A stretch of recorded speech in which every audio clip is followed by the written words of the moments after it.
நண்பர்கள் அனைவருக்கும் வணக்கம். இந்தியாவுக்கு மிக முக்கியமான இடம். இதனால பாகிஸ்தான் அப்படியே பதறி போயிருக்கு. ஒரு முக்கியமான திட்டத்தை போட்டு அப்படியே தட்டி தூக்கி இருக்காங்க அப்படின்னே சொல்லலாம். அது என்ன அப்படிங்கிற பத்தியும், அதே போல இன்னொரு முக்கியமான விஷயம், கடல்ல களமிறங்கி இருக்காங்க.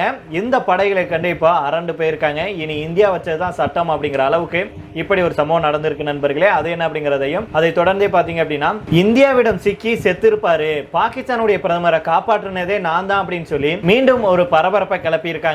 இது யாரு என்ன அப்படிங்கிற தகவலையும், அதே போல ட்ரம்ப் அவர்களுக்கு கடுமையான அடி ஒண்ணு கொடுத்திருக்காங்க இந்தியா. அது என்ன அப்படிங்கறதெல்லாம் நம்ம இந்த வீடியோல தெரிஞ்சுக்க போறோம்.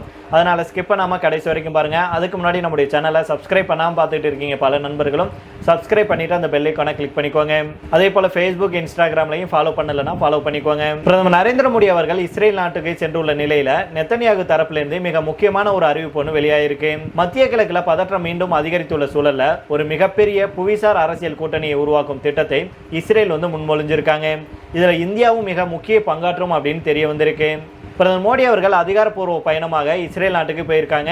பிரதமர் மோடி அவர்களுடைய இந்த பயணத்துல முக்கியமான துறைகளில் பேச்சுவார்த்தைகளை நடத்த இருக்காங்க.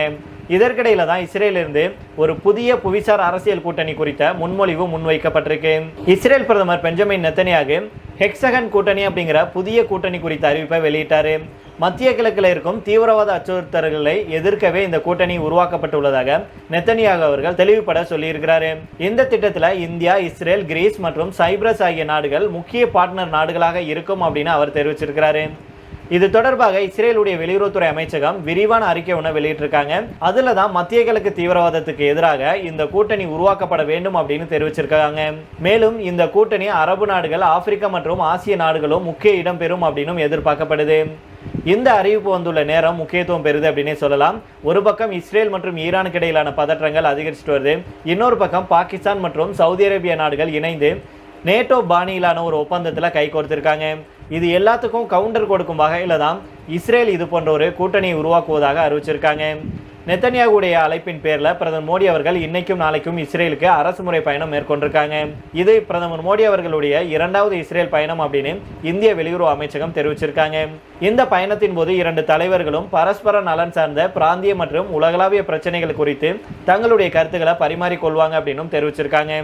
ஒரே சிந்தனை கொண்ட நாடுகளை ஒன்றிணைத்து வளர்ந்து வரும் தீவிரவாதத்தை எதிர்க்க வேண்டும். இந்த நாடுகள் அனைத்தும் ஒரு விஷனை பகிர்ந்து கொள்கின்றன.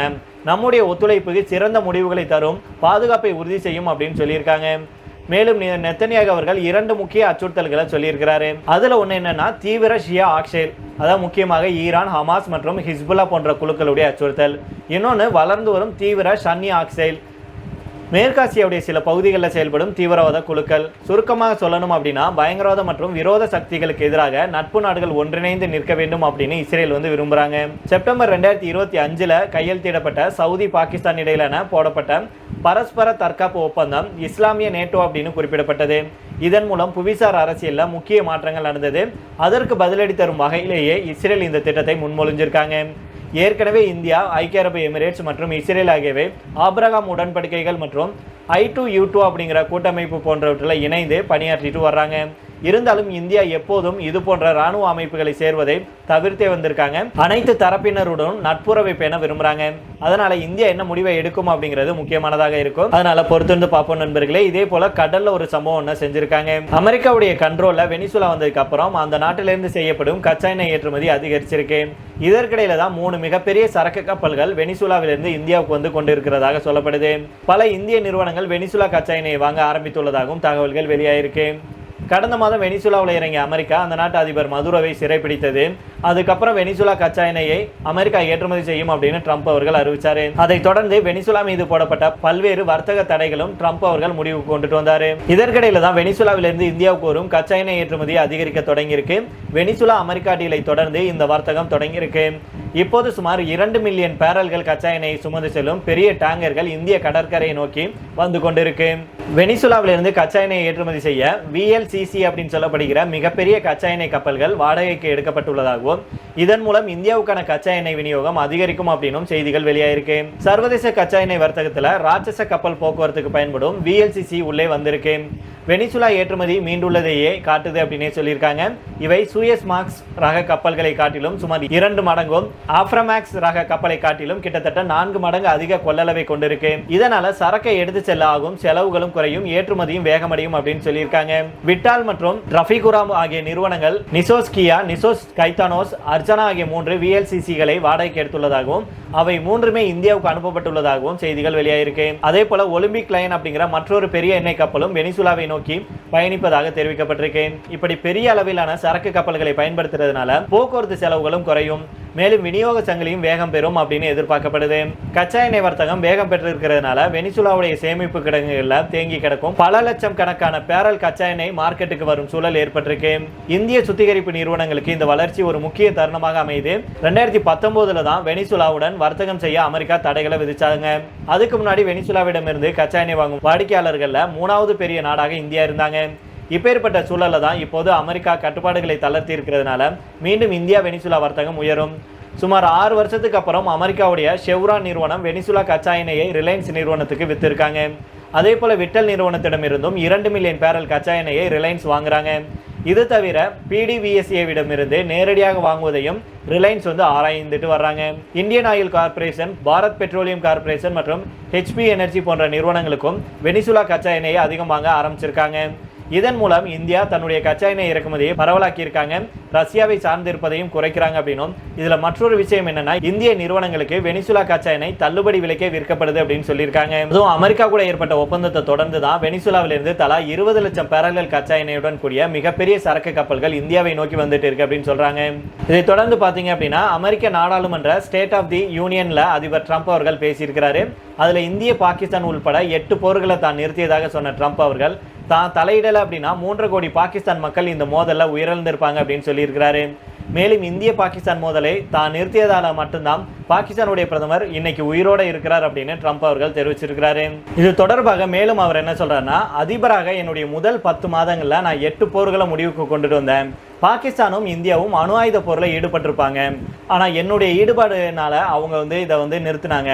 நான் மட்டும் ஈடுபாடு செய்யலை அப்படின்னா பாகிஸ்தான் பிரதமர் சொன்னது போல 3.5 கோடி மக்கள் இறந்திருப்பாங்க அப்படின்னு ட்ரம்ப் அவர்கள் தன்னுடைய உரையில் தெரிவிச்சிருக்கிறாரு. தன்னுடைய பதவிக்கால சாதனைகளை விவரிக்கும் போது அவர் இந்த கருத்துக்களை தெரிவித்தார் அப்படிங்கிற தகவலையும் வெளியிட்டிருக்காங்க. அதாவது இஸ்ரேல் ஹமாஸ், இஸ்ரேல் ஈரான், எகிப்து, எத்தியோப்பியா, செர்பியா, கொசாவோ, ருவாண்டோ, காங்கோ ஜனநாயக குடியரசு, அர்மேனியா, அசர்பைசான் மற்றும் கம்போடியா, தாய்லாந்து உள்ளிட்ட மோதல்களையும் தானே நிறுத்தி வைத்ததாக ட்ரம்ப் அவர்கள் தெரிவிச்சிருக்கிறாரு. இதே வேளையில தான் ஐநா சபையில கடுமையான பதிலடி கொடுத்திருக்காங்க இந்தியா, சிக்கல் அமெரிக்கா அப்படின்னே சொல்லலாம். ஐக்கிய நாடுகள் பொது சபையில ரஷ்யா மற்றும் யுக்ரைன் இடையே உடனடியாக முழுமையான நிபந்தனையற்ற போர் நிறுத்தத்துக்கு அழைப்பு விடுக்கும் வரைவு தீர்மானம் நேற்று கொண்டு வரப்பட்டது. இதன் மீதான வாக்கெடுப்பில் இந்தியா பங்கேற்கல. இதன் மூலம் ரஷ்யாவுக்கு இந்தியா தொடர்ந்து ஆதரவு அளித்து வருகிறது அப்படிங்கிறத அமெரிக்காவுக்கு இந்தியா தெளிவுபடுத்தி சொல்லியிருக்காங்க.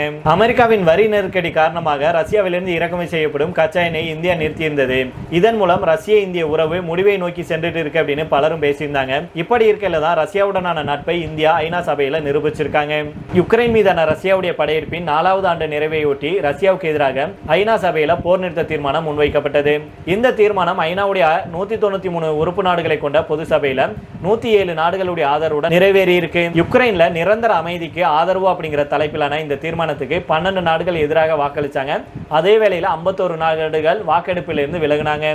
யுக்ரைன் மூலம் கொண்டு வரப்பட்ட இந்த தீர்மானத்தில் பஹ்ரைன், வங்கதேசம், பிரேசில், சீனா, தென்னாப்பிரிக்கா, இலங்கை, ஐக்கிய அரபு எமிரேட்ஸ் மற்றும் அமெரிக்கா போன்ற நாடுகளுடன் சேர்ந்து இந்தியாவும் வாக்கெடுப்பில் பங்கேற்காத 51 நாடுகள் ஒன்றாக இருந்தாங்க. இந்த தீர்மானம் ரஷ்ய எதிர்ப்பு, அமெரிக்க ஆதரவு கொண்டதுதான் அப்படின்னாலுமே இதுல இந்தியா ரஷ்ய ஆதரவு நிலை எடுத்து வாக்கெடுப்பை புறக்கணிச்சு ஐநா சபையில அமெரிக்காவுக்கு கடுமையான பதிலடி கொடுத்திருக்காங்க அப்படின்னே சொல்லலாம். சரி நண்பர்கள், இதோட நம்ம இந்த வீடியோ முடித்துக் கொள்ளலாம். இதை பற்றி உங்களுடைய கருத்துக்களை கீழே உள்ள கமெண்ட் பாக்ஸில் சொல்லுங்க. மீண்டும் நாளை வேற ஒரு செய்திகளுடன் உங்களை சந்திக்கிறேன். நன்றி, வணக்கம்.